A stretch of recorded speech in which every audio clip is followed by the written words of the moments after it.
Yahweh, through the prophet, is saying, stop telling me words that aren't true.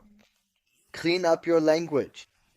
We had already read this before, but it really connects with what we're talking about now. Let's go to Zephaniah. In verse 4 of chapter 1, it says, I will stretch out my hand against Judah and against all the inhabitants of Jerusalem. I will wipe out from this place every remnant of the Lord and the name of the idolatrous priests along with their priests.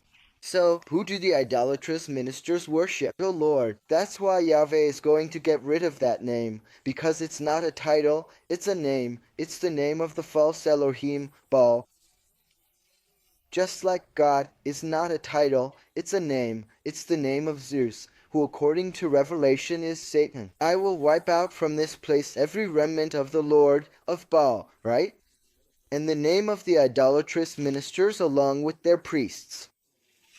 Almost at the very end, in verse 9 of chapter 3, it says, at that time, just like it says here, on that day, I will restore to the peoples a pure language.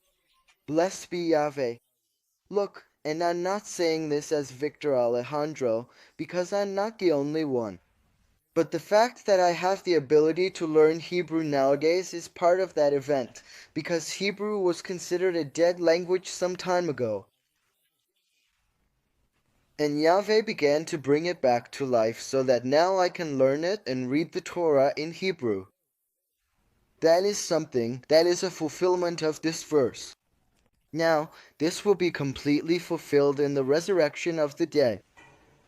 But since Yahweh does nothing without first revealing it to his servants the prophets, those who are willing to be with the Father can be with him even before the millennium.